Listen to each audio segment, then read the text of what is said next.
কম বয়সে স্বামীকে হারিয়েছেন, জেলে থাকতে মাকে হারিয়েছেন, অফিসে অবরুদ্ধ থাকা অবস্থায় ছোট ছেলেকে হারিয়েছেন, আরেক সন্তান হাজার মাইল দূরে লন্ডনে ছিল ১.৫ দশক। এছাড়া নিজ বাসা থেকে তাকে বের করে দেওয়া হয়েছে।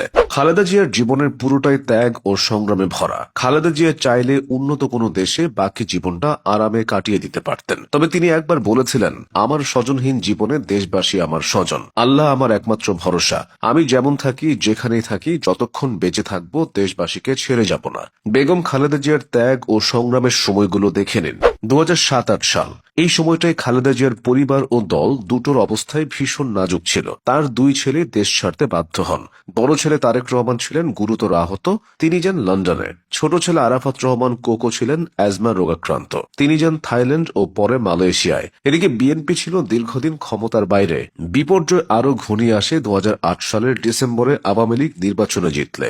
নানা অনিয়মের অভিযোগ তুলে খালেদা জিয়ার ঢাকা সেনানিবাসের শহীদ মইনুল রোডের বাড়িটির বরাদ্দ বাতিল করা হয়। পরে ২০১০ সালের ১৩ নভেম্বর তাকে সেই বাড়ি থেকে উচ্ছেদ করা হয়, যেখানে তিনি ৩৮ বছর ধরে বসবাস করেছিলেন। মূলত জিয়াউর রহমান প্রাণ হারানোর পর তৎকালীন সেনাপ্রধান হুসেইন মোহাম্মদ এরশাদ টোকেন মূল্যে ওই ২.৭২ একর সম্পত্তি খালেদা জিয়াকে বরাদ্দ দিয়েছিলেন। এরপরও খালেদা জিয়ার বিপর্যয় শেষ হয়নি। ২০১৫ সালের জানুয়ারি থেকে খালেদা জিয়া গুলশানে তার অফিসে অবরুদ্ধ হন। এই অবস্থায় মালয়েশিয়ায় আরাফাত রহমান কোকো প্রাণ হারায়। পারিবারিক জীবনে ঝড় ঝঞ্ঝার এই সময়টাতে তিনি দলকে ভোলেননি। খালেদা জিয়া একবার বিরল রেকর্ড করেছিলেন। মাত্র ১৪ দিনে তিনি প্রায় ১০,০০০ কিলোমিটার পথ অতিক্রম করেছিলেন। বিধ্বস্ত বিএনপিকে নতুনভাবে সংগঠিত করতে তিনি একের পর এক জেলা পাড়ি দিয়েছিলেন। শতাধিক জনসভা ও পথসভায় নির্বাচনী ভাষণ দিয়েছিলেন। এভাবে বাংলাদেশের নির্বাচনী অভিযানের ইতিহাসে খালেদা জিয়া রেকর্ড করেছিলেন। তখন ছিল নির্বাচনের সময় ২০০৮ সালের নির্বাচন, কিন্তু বিএনপি সেই নির্বাচনে হেরে যায়।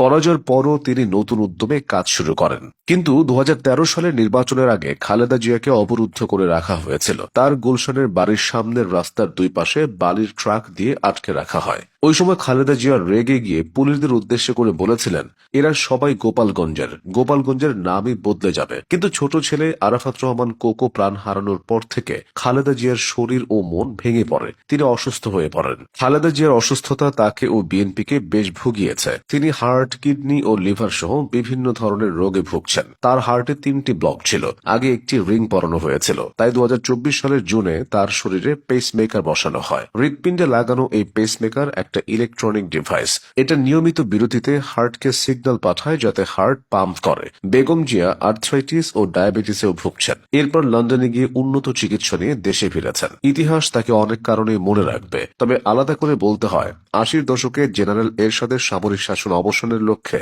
দেশব্যাপী গণতান্ত্রিক আন্দোলনের নেতৃত্ব দেওয়ার কারণে এরশাদের ৯ বছরের শাসনামলে খালেদা জিয়া ৩বার গ্রেফতার হন। এই আন্দোলনের সফল হয়ে ১৯৯১ সালে খালেদা জিয়া বাংলাদেশের প্রথম নারী প্রধানমন্ত্রী হয়েছিলেন। সেবার তিনি ফেনী ১, বগুড়া ৭, ঢাকা ৫, ঢাকা ৯, চট্টগ্রাম ৮ মোট ৫টি আসনে জিতেছিলেন, যা রেকর্ড।